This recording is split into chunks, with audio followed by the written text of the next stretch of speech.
declared by people of all nations and faith, there would be no wars, no hunger, no crimes against each other. We pray that you continue to bless the work of us as Rotarians from many nations and many faiths, do to help these less fortunate. And we believe that manifestation of this golden rule is our Rotary model, service above self. Amen.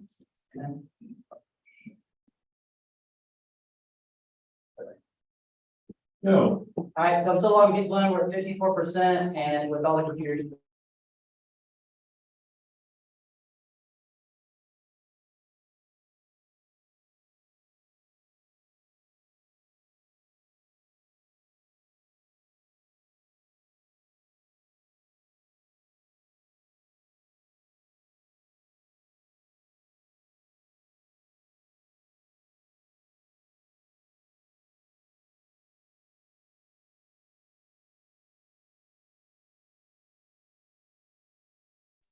Afterwards, Thank you. feel free to speak to me or any of the Rotarians here. We'll be happy to have you. Thank you. Mark.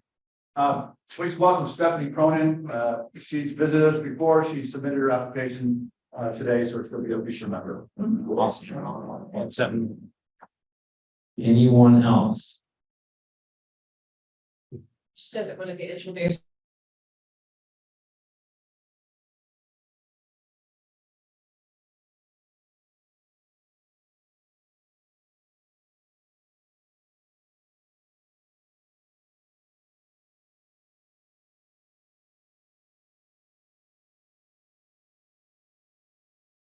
You being willing to do it, but I told him no because I had already spent like 30 minutes typing up notes. And I don't think I'm going to do my mind stuff these notes here. So I haven't done this in 2 years, so bear with me. I am rusty. No class necessary. Save it for documents.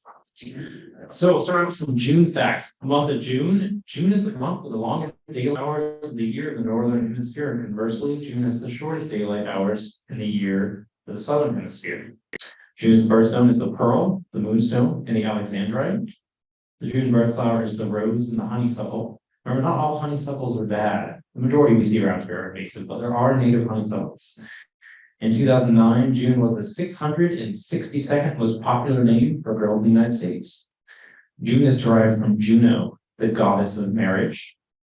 In both common and leap years, no other month begins on the same day of the week as June.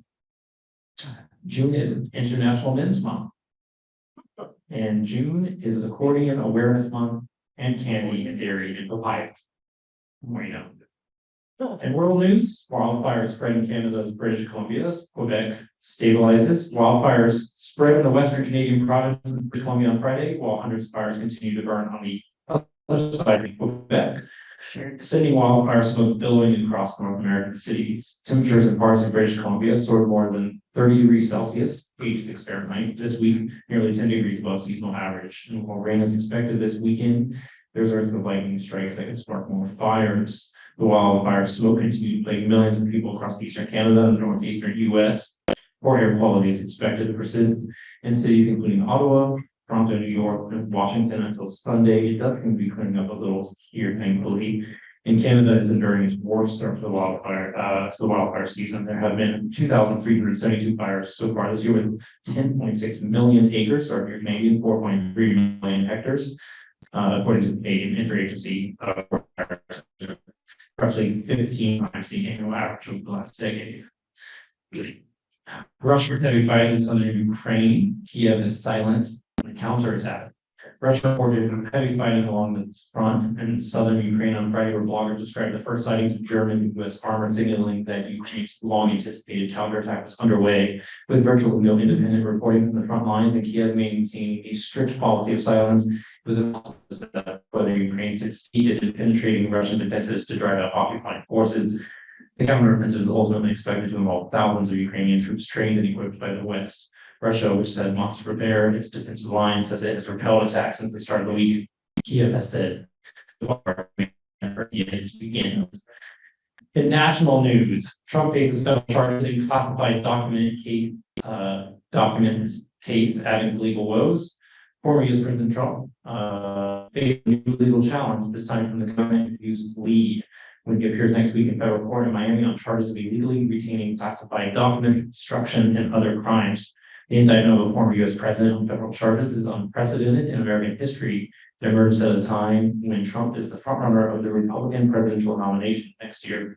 Investigators seized roughly 13,000 documents from Trump's Mar-a-Lago estate in Palm Beach, Florida, nearly a year ago, and 100 of which is classified. Even though one of Trump's lawyers had previously said all records with classified markings had been returned. Trump has previously said he declassified those documents while president, but his attorneys have declined to make that argument in court filings. Trump's attorneys have charges include conspiracy, false statements, obstruction of justice, and illegally retaining classified documents under the Espionage Act. He said he expected to see the charging document by Tuesday when Trump is due in court. U.S. Supreme Court backs Alabama black voters' postal polls still off. U.S. Supreme Court on Thursday handed a major victory to black voters who challenged the Republican-drawn electoral map in Alabama, finding the state violated a landmark law prohibiting racial discrimination in voting and paving the way for a second congressional district with a black majority of its two. The 5-4 ruling authored by Chief Justice John Roberts affirmed a lower court's decision that the map diluted the voting power of black Alabamians, running afoul of bedrock federal civil rights law, the 1965 Voting Rights Act. Roberts was joined by fellow conservative Justice Brett Kavanaugh, Brown Jackson. The Thursday's ruling, the Supreme Court elected not to roll back protections contained in the Voting Rights Act, as it had done in two major rulings in the past decade. The decision centered on Section 2 of the Voting Rights Act, a provision aimed at countering measures that result in racial bias in voting, even absent racist intent. In Ohio news, Ohio lawmakers want to abolish slavery as a punishment for crimes. Ohio lawmakers have introduced a joint resolution for slavery and voluntary the state's constitution as a punishment for crimes. The amendment was introduced by Representative Donatius Terrell, a Democrat representing Columbus, and Representative Bill Plummer, a Republican representing Dayton. The proposed amendment was referred to the Constitutional Resolutions Committee on Wednesday. Article 1, Section 6 of the Constitution of the State of Ohio currently says there shall be no slavery in the state, nor involuntary servitude, unless for the punishment of crime. Lawmakers are proposing the language to change to there shall never be slavery in the state, nor involuntary servitude. If the proposal is passed by the House and Senate, it would need to be placed as an issue on the general election ballot. It will require a 50% majority plus one to pass, because the measure was proposed by lawmakers. In local news, Yellow Spring Street Fair returns on Saturday from 10 or 9 a.m. to 5 p.m. And it looks like it'll have about 250 vendors, and the city said it expects about 20,000 people. So a big crowd for a small town. And in sports news, the PGA Tour and the LIV Tour announced shock merger to end bitter split. The World of Golf was left stunned on Tuesday at the PGA Tour, DP World Tour, and rival Saudi-backed LIV Circuit, who have been involved in a bitter fight that has split the sport, announced a shock agreement to merge and form one unified commercial activity or entity. Additionally, the organization said in a joint news release that it will work together to allow a process for LIV golfers to reapply for membership following the 2023 season. The bombshell announcement was slammed by PGA Tour players who felt they were left in the dark about the merger. It comes after a very public war of wars between all sides, mounting to a bitter legal battle. The announcement of the merger includes an agreement to end all pending litigation between parties. Additionally, the Public Investment Fund, which is of Saudi Arabia origin, will make a capital investment into the new entity to facilitate its growth and success. The Public Investment Fund, which owns more than 90% of LIV, plans to invest billions of dollars in order to have a sizable minority stake in the combined company. In strange news, it's about ducking time. Apple to tweak iPhone autocorrect feature. One of the most notable happenings that Apple's been for developers on Monday is likely the iPhone maker's tweak that will keep its autocorrect feature from annoyingly correcting one of the most common explicatives to ducking. In these moments where you just want to type a ducking word, well, the keyboard will learn it too, said Craig Federighi, Apple software chief. Couple jokes. Recently, tornado warnings were active for Cleveland, Ohio. Residents were told to seek shelter at the Cleveland Brown Stadium, where there's always a low chance of a touchdown. Which city in Ohio has the best bakery? Toledo. Yeah. What did the guy who learned the abbreviations from Ohio and Oklahoma say? Oh, okay. What city do the most successful urologists come from? Yellow Springs, Ohio. And gee, what did the O say to the other? Ohio. So if your fines, if you laughed at any of those jokes, that's $1. So it's been very bad. If your birthday's in the month of June, that's $1. If you, oh, can I volunteer someone to go collect money? And perhaps you're always the best. If you ever kept classified material at your house, that's $1. It seems to be a trend with government officials of all levels and partisan divide these days. If you played golf in the past week, or will be playing this weekend, that's $1. I should say if your name is Rick Corrales, it's a lot of money to be Rick Corrales right now. I'll take that up with him personally. If you use an iPhone, that's $1. Oh, yes. Oh, yeah. I should make it $1 per Apple product. We would fund the club for a year. Just for Eric. Yeah, exactly. So just $1 for an iPhone. I think that's very generous and will maybe make you consider switching to Google or Android in the future. Okay. I think we usually do happy now. Who's happy? Sir. I'll be traveling for the next 2 weeks. But Heather and I will celebrate our 17th anniversary on the new field. Congratulations.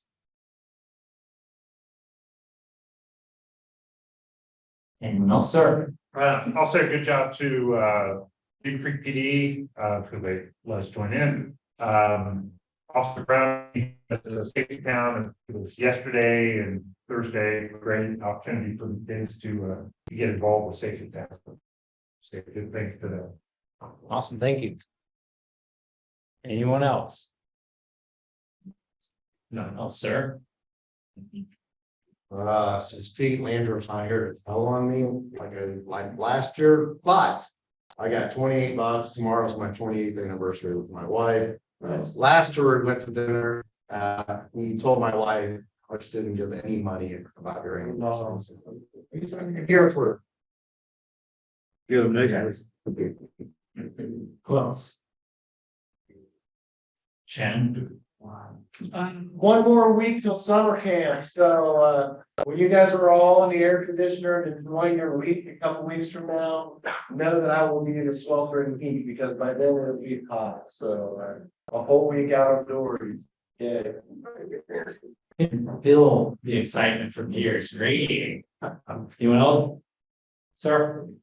I have a happy buck that Beth helped me do set up today and bail us out of like disaster. That thing you smoke, man. Anyone else? I've got 2.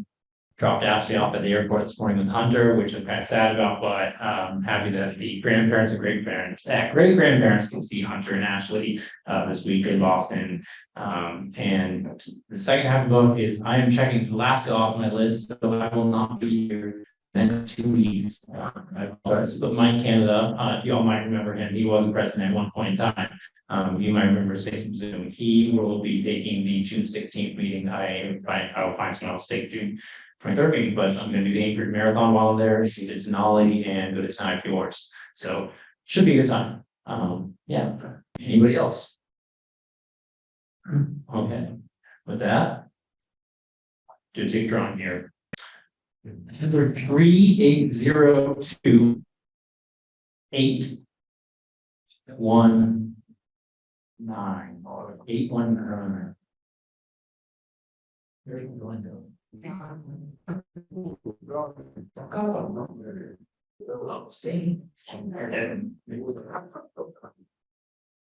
Yeah. Streamers. It does. It's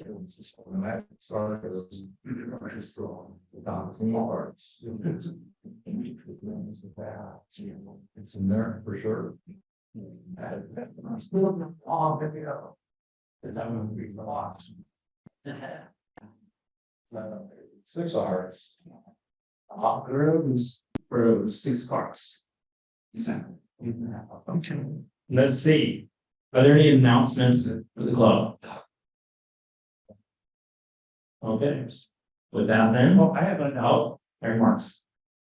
If you want to go to the Dragons game as a group, this is Shannon. No, if you want to go, and then Shannon and I will order a picture for us so we can all sit together. If you don't really care, I've been sending out spam emails for the district. All you gotta do is click and pick a spot and go. And bring your family, bring your friends, bring people you don't even like. Just get as many people as you can, because Rotary gets $7 per ticket per attendee. And all the money going to Polio Plus, which means it's gonna help end polio, where there are now 6 cases in the world, 4 of them in Afghanistan, 1 in Pakistan. And we really need to get enough money to finish the job. It's closer for some of you. Okay, any other announcements before I turn it over to Mark? Okay, Mark?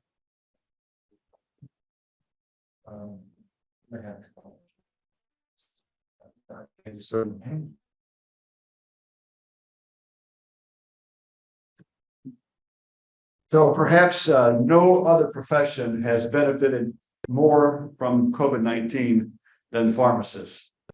Often viewed as prescription drug providers, pharmacists today are becoming a central element in our healthcare plans as they work with nurses and doctors. Dr. Jeff Bates, Dean of the School of Pharmacy at Cedar University, talks about the changing role of pharmacists and how they are impacting the way healthcare is given today. In his role as Dean, Dr. Bates guides future pharmacists from early stages of recruitment all the way through fostering involvement as alumni. Prior to coming to Cedarville in 2016, Dr. Bates served at Ferris State University in Michigan's College of Pharmacy, where he founded a pharmacy care clinic in 2013. In the classroom, most of his energy centered around teaching self-care and over-the-counter medication, therapeutics, and care of geriatric patients. Please welcome Dr. Jeff Bates.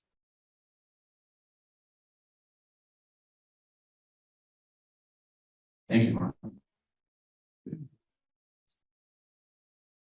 Well, as I look around the room, I think, wow, this is a really neat opportunity to be hanging out with some folks who make this community, this entire area so enjoyable.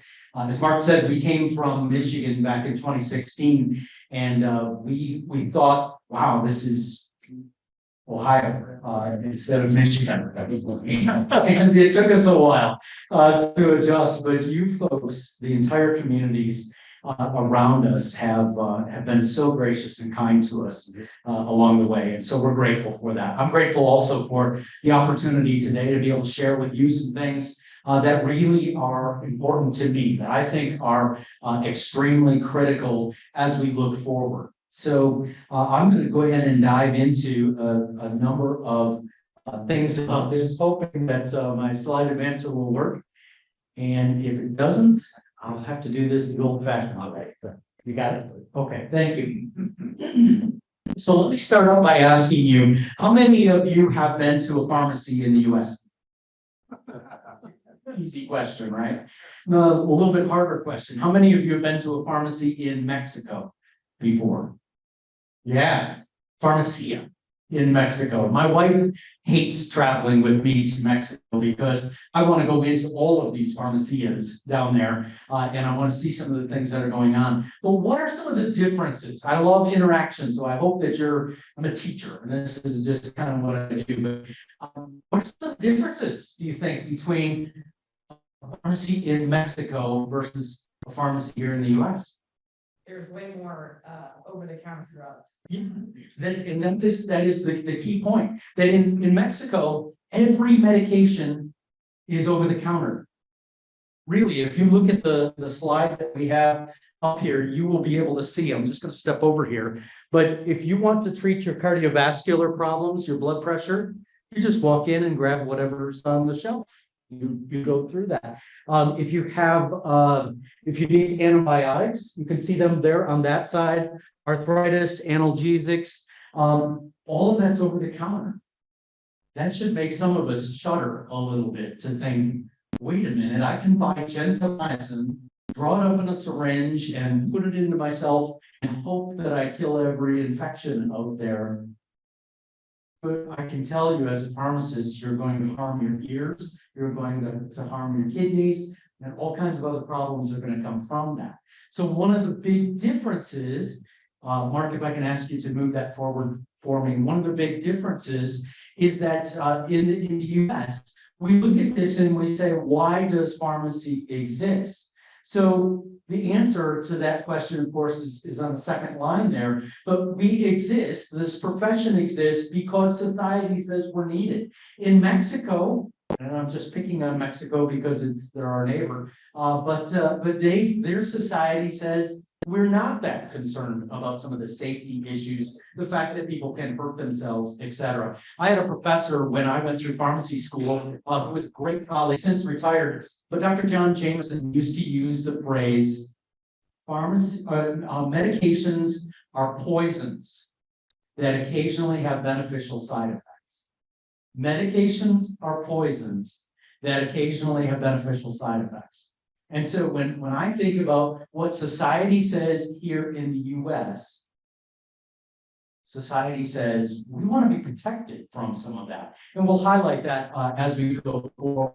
I also put a graphic here, and this is a little bit of a stretch. And so I understand in this mixed crowd, there may be some folks that would disagree with me a little bit. But if you can just kind of walk through this illustration on purpose, what we see is that there are some retailers that are going to provide product and really very little service.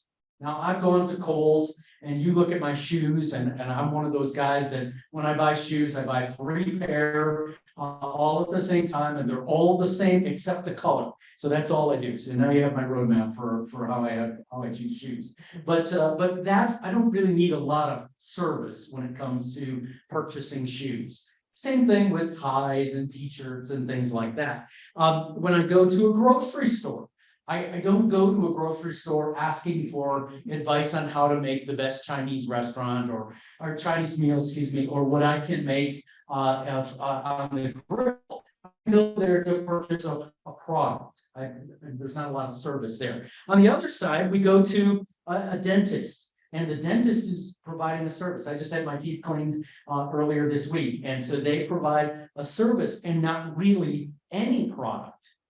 You go to an optometrist and maybe it's somewhere in between where you're going to an optometrist, not only to make sure that your eyes are healthy, but eventually you're going to end up with a product called glasses or contacts or things like that. So for the most part, when we look at this, we see this continuum. Well, my question is, where does pharmacy fall in that continuum? Is it just a product, just a medication that when you go in and you get a bottle of medication, that it is simply pills in a bottle? Or are you getting something more than that? And I will tell you that when Mark asked me to talk about this topic, I was fascinated to be able to go through this because I'm challenged to help drive where we're going. There's 141 schools of pharmacy in the country. And so one of the things that we do is we look at this and say, what does society want in pharmacy? What does society do? What is it that society perhaps doesn't even know that they want in pharmacy, and we need to help shape that along the way. But I also am sensitive that some pharmacists are providing only product and not as much information. But I would contend that as we look at where the profession of pharmacy is headed, and Mark was right on the money that COVID really drove this. How many of you had your teeth cleaned, saw your optometrist, got your hair cut, that you went to a chiropractor or someone like that during COVID? Some of you knew some, maybe it was Uncle Joe or somebody else, but it was really hard to get your hair cut, to get your teeth cleaned. Some of you need to repent because COVID's over and go to the dentist and get your teeth cleaned. But for the most part, we weren't able to do that. There was this designation that that certain healthcare professionals were unnecessary at that point. They were not essential. But did pharmacies close? Every pharmacy stayed open. As long as they could staff it, they were available. And in fact, we expanded the rules to allow pharmacists to go ahead and do things that we had never been able to do before. And in fact, when you look at some of the vaccines, I'm not going to get into the controversy of that, but when you look at vaccines in the US, 80+% of all vaccines in the US are given by pharmacists. Pharmacists are the ones that are giving those. And we think about some of the other care environments that are there. There were times where patients would come to me during COVID and their blood pressure would not be well controlled, their diabetes not be well controlled. And do you know what I needed to do? Make the adjustment, because we need to adjust their care right then. The perception is, and the reason I spend a little bit of time at the beginning talking about this is the perception is that pharmacy is one of those that's really over on the product side only. But I'm telling you that where we're going, the way we're changing healthcare is that pharmacists are on that other side now of being part of that decision-making process, that we're looking at patients and saying, if I give you the wrong dose of insulin for your diabetes, then I'm actually part of the problem. I need to be part of the solution that says, if I know that your diabetes isn't well controlled, I need to adjust your insulin or your other medications and then communicate well with your physician, make sure that's part of the team. Does that make sense? If that makes sense, then the rest of this will make sense. If that doesn't make sense, then the rest of this, you'll look at it and say, I'm not sure what he's talking about. And so I'm happy to have more discussions there. When we look at what's going on in our profession, there are a number of things out there that, again, pharmacists are essential. They were key to getting through COVID here in our country. But now we're beyond COVID, and we're seeing that boards of pharmacy are saying pharmacists did a great job during that time. They're very trustworthy. Society needs them to keep doing some of the things that they were doing before. And so most of those rules are still in place. Those exam responsibilities were extremely highly respected. Our nurses, they beat us every year on the highly respected side, but that's okay. We love our nurses too. So acceptable. Again, I think about acceptability for a pharmacist. If you needed to see your dentist, how long would it take you to get in to see your dentist? Unless it's Uncle Joe or Aunt Susie or something like that, it's going to be a couple weeks at best. But for a pharmacist, you could go to any of these pharmacies right down the street, walk in and say, hey, I have a question, and can you help me? And within 7 or 8 minutes, you can have a conversation with someone. Highly responsive, and then again, transitioning roles. Go ahead, Mark. Thank you. And so basically, I wanted to consolidate this and say, society has said that we really have 3 major roles, 3 major things that we need to focus on. And so we think about safety. Safety is not negotiable. We can't go sort of willy-nilly doing anything that we wish there. We have to make sure that whatever decisions we make are going to be safe. Even if that means that I'm inheriting a prescription from someone, that a provider wrote a prescription that I think is going to hurt you, and I have an obligation, I have a responsibility to stop and say, no, I won't do that. On the other side, we have definite outcomes. As I mentioned before with diabetes, if I'm doing my job well, I probably want to see your logbook of when you're poking your fingers. Or if you have high blood pressure, then you probably have a logbook of when you're checking your blood pressure at home. And if you're not doing that, again, please repent and let's get started doing that, because we want to get to good outcomes. The goal is not to give you a medication, it's to make sure your blood pressure is controlled, because we don't want you to have a stroke and a heart attack and all of those other things. So those defined outcomes, those definite outcomes matter. And then lastly, and this is one of those areas that I think sometimes gets missed, because we want to focus on those top 2, but what about quality of life? What about the fact that just because your cholesterol is elevated, sometimes a medication is a good tool to be able to help that, but sometimes it's a horrible choice. Sometimes you're going to have so much achiness and pain and side effects turning out that just made your life miserable. You're better off having high cholesterol than dealing with that. Does that make sense? Those three things, and that's a recipe. I could spend probably an hour and a half just talking about this. But those three things are kind of make this amalgamation, this recipe of the things that we're focused on. And so that's what we do in our School of Pharmacies. We drive our students to make sure they're focused on all three of those, balancing all three of those as we go forward. So now what I want to do is just share a little bit. Let's get historical, and then we'll kind of fast forward into the future. And I won't spend a lot of time in these, but perhaps you've heard of an alchemist. An alchemist was literally BC. They had what they call elixir of immortality. I hope that you haven't taken this, but do you know where the elixir of immortality came from? They actually took humans who had died, and sorry if you're eating, they pulled the pancreas out, they dried it up, ground it up, and they put it into what they call powder papers, the equivalent of our capsules that we have today. And they would have them take some of this dead person's pancreas because they thought that it would help you to live longer. Now, let's think about the irony of a dead person's, it didn't work for them. Anyway, so how many of you, the last time you had an infection, you grabbed some mercury and you took mercury to help deal with that infection? Right with my leeches. Exactly. Mercury is a wonderful antiseptic, antibiotic. It will kill just about every infection that we have. The unfortunate part of it is that it will also kill the host. And so you end up being dead because the mercury is toxic to you. And we know that that is the case. But alchemists, that's what they were doing, is they were actually taking some of these substances because they didn't really know any better. We fast forward to trial and error was that time, and I'll pick on the Romans for a while because they gave us a great gift. They were just really legal about it.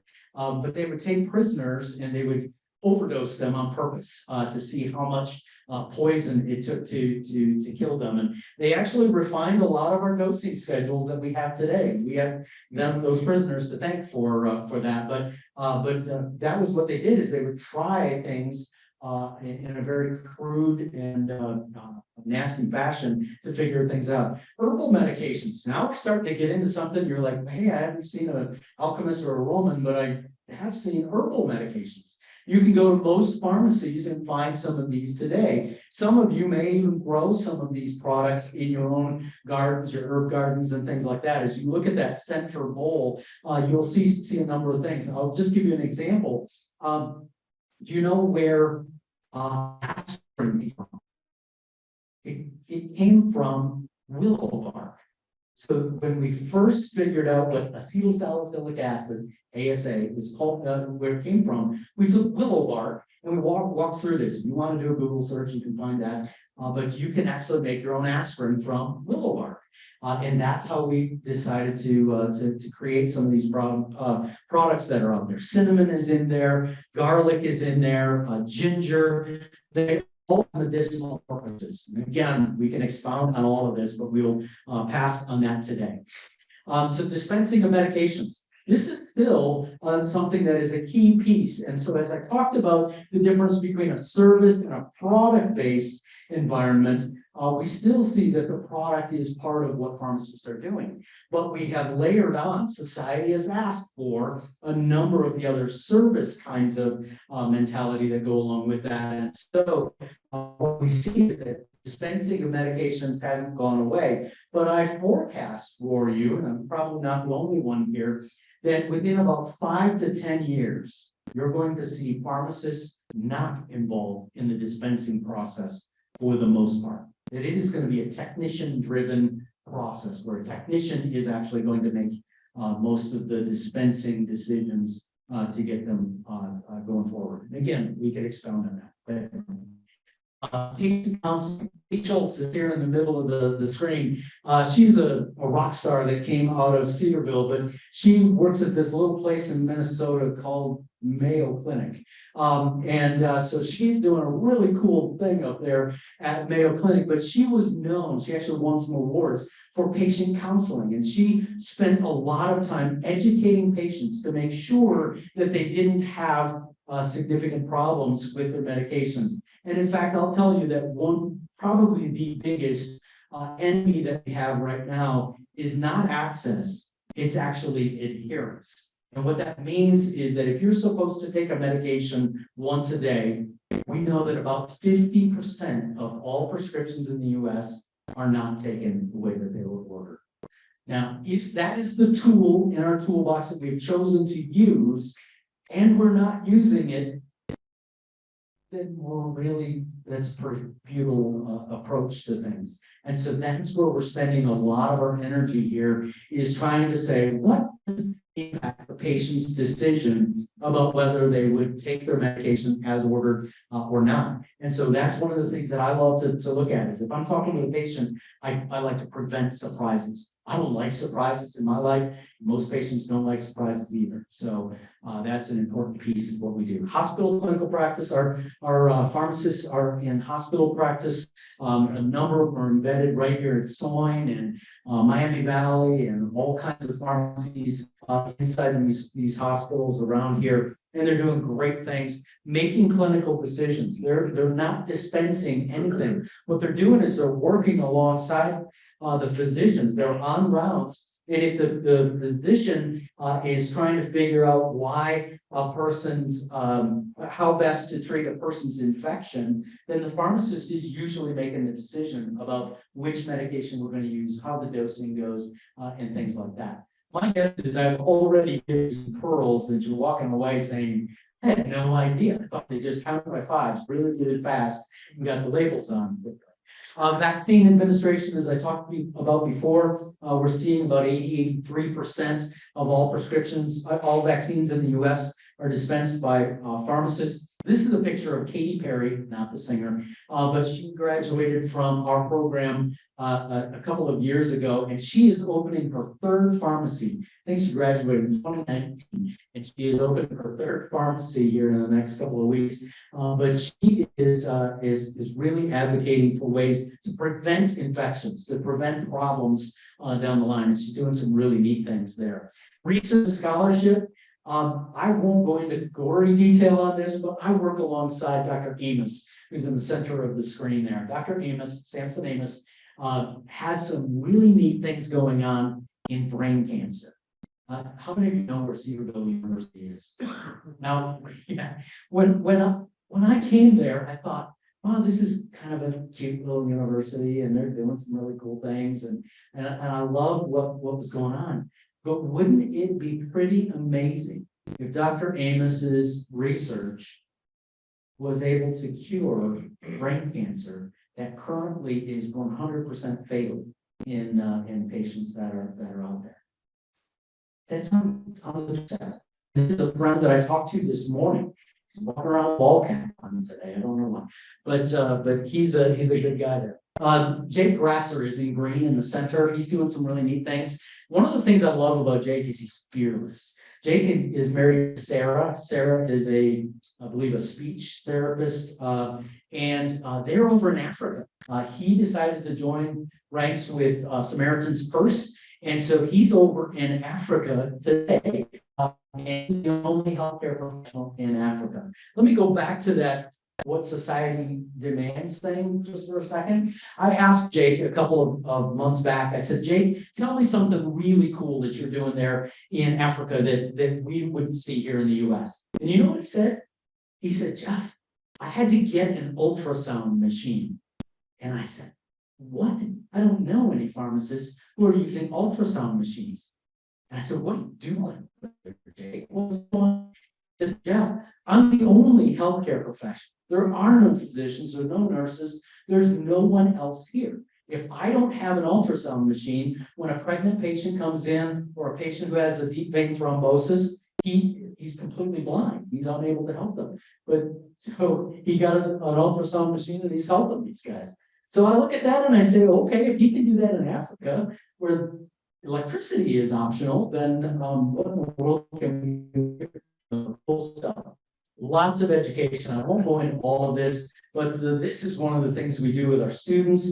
We really kind of harness them so that they will grow up and be amazing pharmacists in various places. I'm going to highlight just a couple of these folks. Madeline Meister is up at Lawndale in Chicago area, and she is actually working with a pile of HIV patients to make sure that they're taking their medications the way they need to. We talked about adherence. In HIV meds, you're almost always in those patients, you're almost always using 4 different medications in order to control that HIV. And that's why we're seeing some really good results with some of these folks. But that's what Madeline does up there. She doesn't dispense anything. What she does is she makes sure that those regimens are working and that the patient is actually compliant, taking the things that they need to. A whole bunch of other folks on there that are doing some really neat things. Sylvia Sedaris, this is my call out to Michigan. Sylvia Sedaris is in the bottom left-hand corner. She's doing some really neat things with smoking cessation. So we know that if I can help somebody as a pharmacist stop smoking, that they not only will not spend money on cigarettes, but that they will then save approximately $7,000 per year in healthcare costs. And you multiply that times 20 years, and that's an awful lot of money. Not only the fact with smoking and didn't spend it on tobacco, but the healthcare costs and the other problems that come from it. It's good stuff. Public health, so Dr. Zach Jenkins, you probably heard his name. He's done some really amazing things. Mark has done a great job of communicating a lot of the information he has, but he is he's forgotten more about infectious disease than most of us will ever know. But he is one of those guys that helped navigate the COVID situation and a whole bunch of other things along the way. And then lastly, again, I gave you sort of this fast forward as we went through here, but physicians' offices, the #1 growing area where pharmacists are now practicing is in physicians' office. That seems crazy, but it is at the spot now where you could walk into a physician's office appointment and you could see a PA, a physician's assistant, a nurse practitioner, a physician, or a pharmacist. And they will tailor which one of those comes to you based on what the major problem is that you're dealing with.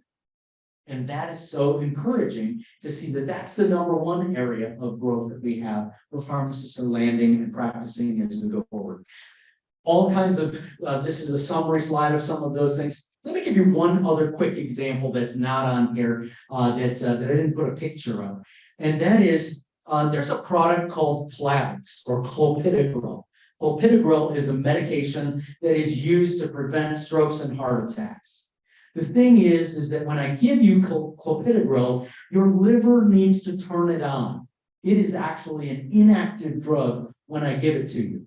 So if I give you that drug and your liver can't turn it on, which we now know about 26 to 28% of Americans can't turn it on, their liver doesn't flip it on, then it's the same as giving you this piece of gum and wondering why that doesn't prevent your stroke or your heart attack. So wouldn't it be kind of cool if we knew who those 26 to 28% were? But you know what we're doing?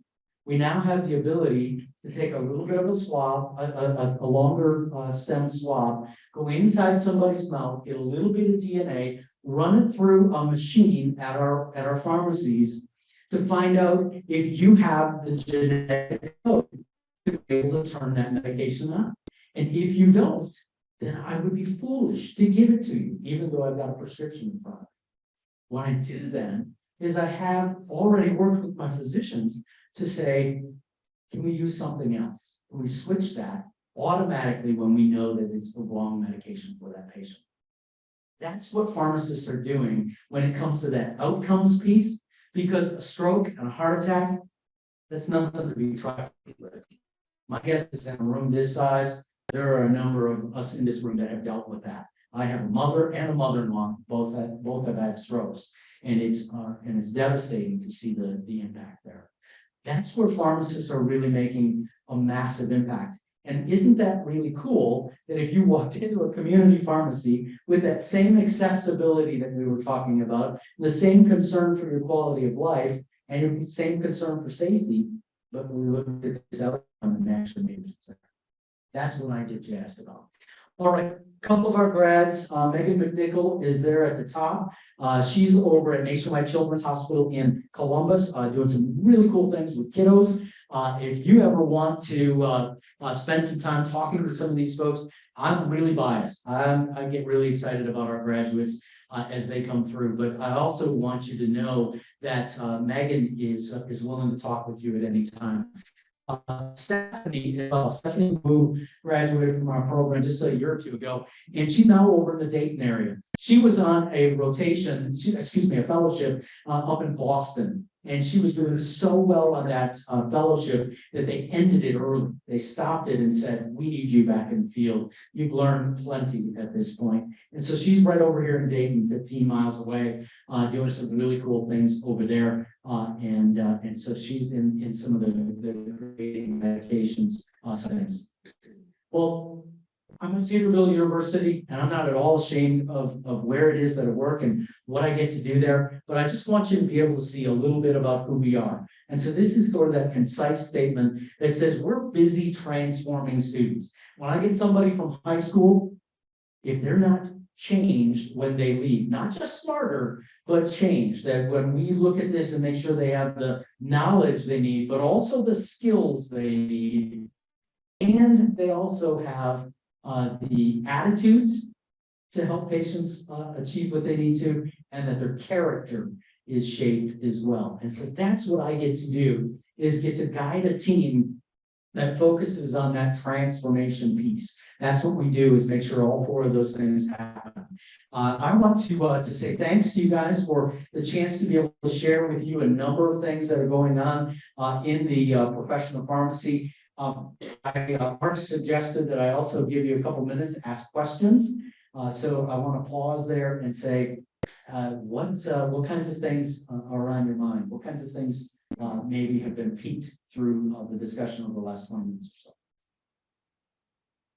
Yes. Your discussion about mercury, is that why mercurochrome fell out of favor? It is. When I was a kid, every time I cut myself, I got mercurochrome. No, I think my mom still has some. I haven't gotten it.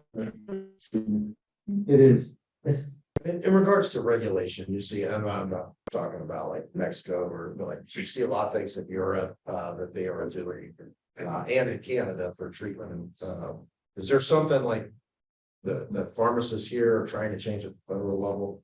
You know, make things quicker, because a friend of a friend had to go to Europe to get some cancer treatment because we weren't offering it here in the US yet.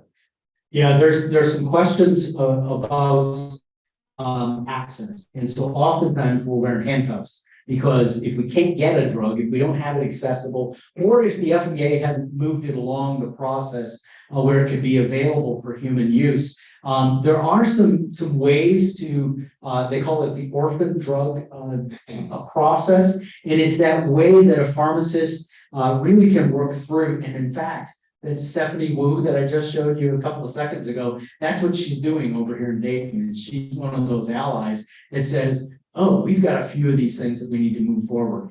We have some great friends down at Prasco, just down here in Mason, and they're actually able to help us with some of that as well. Some of that accessibility problem that's out there. We had that issue recently with albuterol inhalers. And if you have asthma, then you know exactly this is not an optional kind of thing. You're without an albuterol inhaler, that you're going to end up with an emergency room visit if you survive to get there. And so that we have some partners that have helped us with that. But it is an imperfect system that we're at the mercy of some of I'll be blunt. This is Jeff Bates's opinion. 32 years as a pharmacist.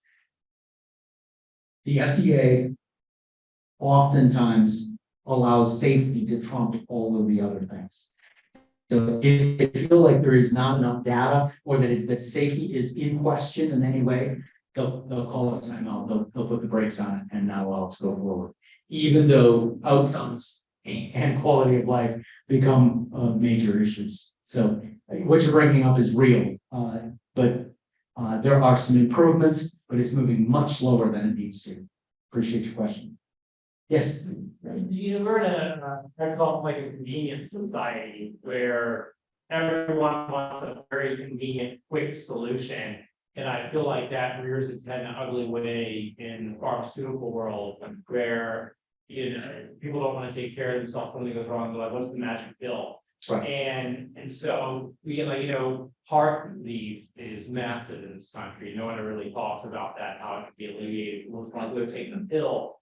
And so obviously the primary care physician has a major role there. And you kind of alluded to this, but where does the role of the pharmacist either now or going in the future in stopping this problem, just prescribing, is there ever like pushback against the primary physicians, like, no, this person needs to be doing other things and not just solving this with the pill? Yeah, I appreciate that question a lot. Not just because it's a great question, but because personally, in my life, I have been a clinical pharmacist in geriatrics environments. So that's my certification is geriatric.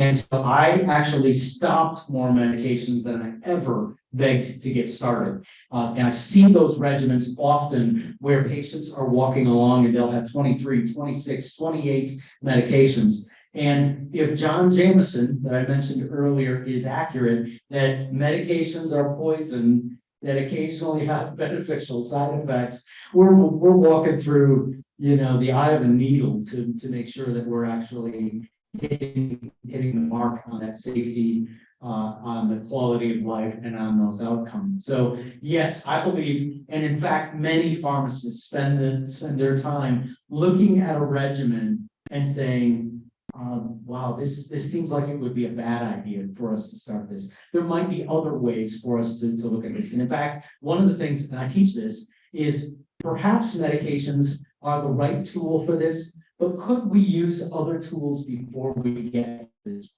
So let's reserve this and make it our fourth choice and use some of the other choices that we need to address. And sometimes that's lifestyle, sometimes that's choices. But you are very correct that we have society that tends to look at things and says, I want fast and I want easy, convenience matters most. And so that sometimes trumps some of the other things. I agree with you completely. Yes, ma'am. So I have mail-in, if I'm, that's how I get my medicines because it's the cheapest and that's what my insurance company pretty much forced us into. So there's no pharmacist. I mean, are they looking at the drugs I'm taking or? Yeah, the question is, are pharmacists looking at that? And I believe that they are looking at the regimen that you're taking.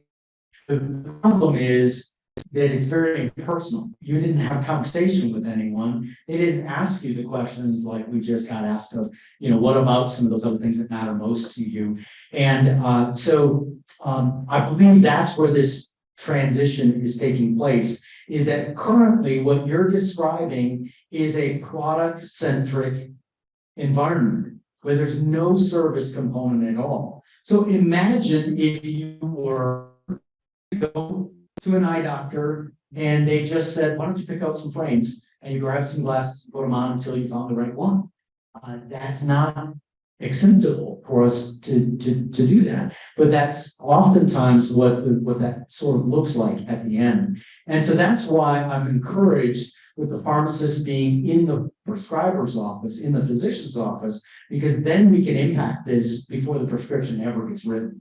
And so I think that's where some of this is going to happen. The other thing that I would encourage you is that there are piles of pharmacists that are now setting points that if you want to come in and have a discussion with them. Now we have a society that says, well, I shouldn't have to pay for that consultation with the pharmacist. And I would disagree and say, in the past, you got some counseling by some really good-hearted people, but maybe we need to have a 20-minute, half-an-hour conversation, and it might be worth $35, $40 to have that conversation twice a year and make sure that we're right where we need to be.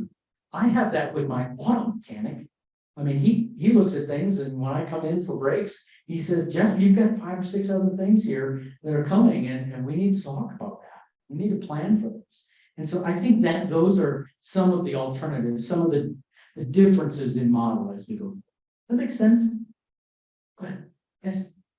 My nephew's wife, doctor, I see her go in pharmacy and she is doing very well. Great. Thank you. My question is it not correct that state law regulates what pharmacists can do really more than the really, maybe not, there isn't a federal law? Because it's my impression that in some states, pharmacists can do more than they can in Ohio. Yeah, I'm actually pushed back on that, that in Ohio, we have some of the most generous, some of the most flexible rule laws for pharmacists, and we're really leading the country in many ways. North Carolina is probably on the front edge of that.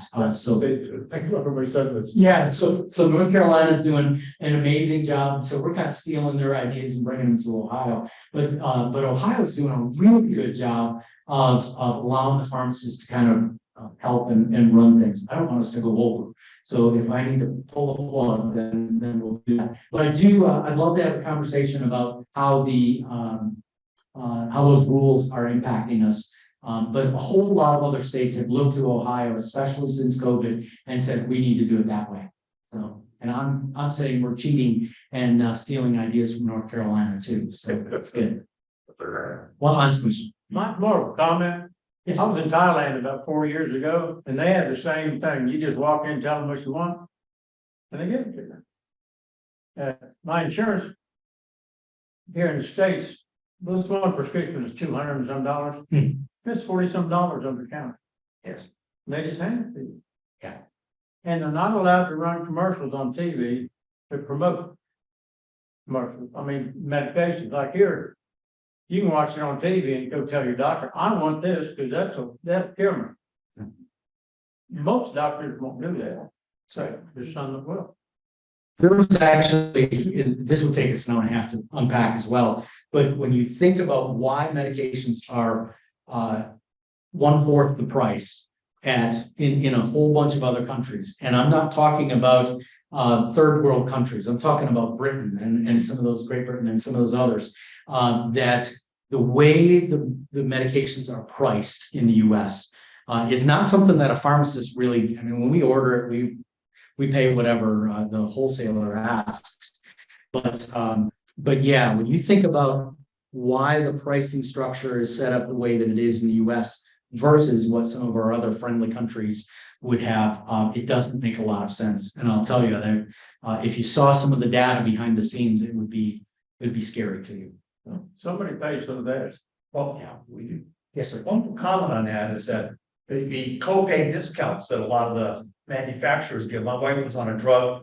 I was getting a $400 a month copay discount. So, I mean, that lets them charge more money to the insurance companies. My guess is that $400 evaporated at some point. Yeah. Evaporated? Well, it's not. You didn't get to keep that forever. No, Oh, that's unusual. 10 years. Folks, I think we're right at the limit on time. I'm willing to hang around and have conversations if any of you would like. I also have a pile of business cards in my pocket. You can send me a text or email. I can talk with you about any of that. Okay? Thank you so much.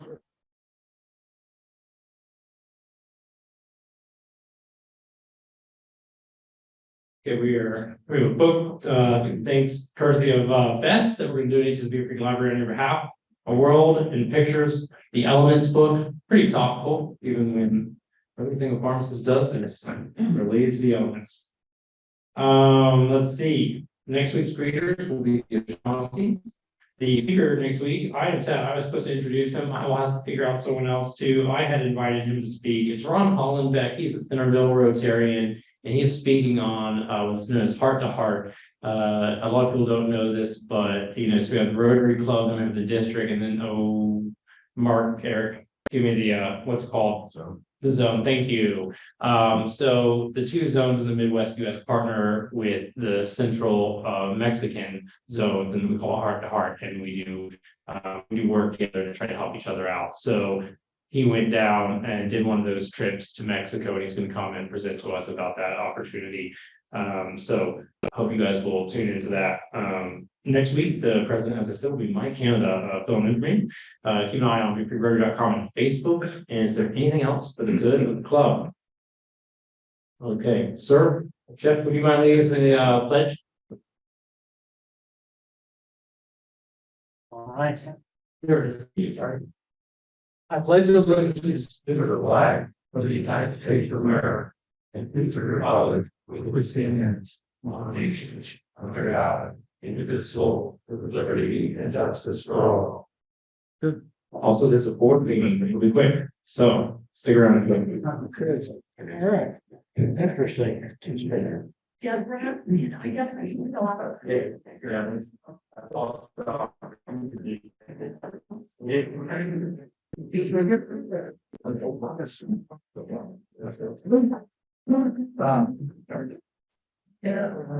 What's going on, Rick, around running for senator? No, I don't think he's running for anything right now. No, I think this one's, Bill Reckles talk of the claimants in the future.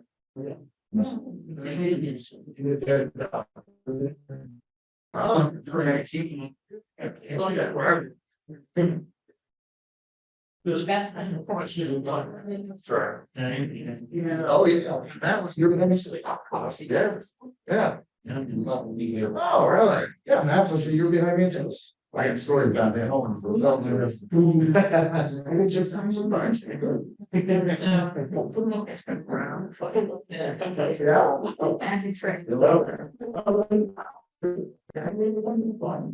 right, you guys have a good one. Thank you. Sorry. Yeah. That Lauren. Your size, you're said it and people, we should send a lot. Okay, I'm seeing how you go in, people, whatever we got.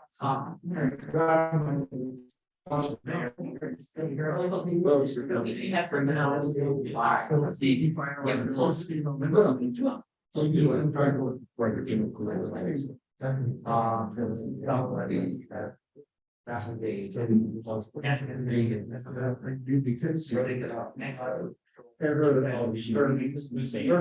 Yeah, we're good. And one is he's private.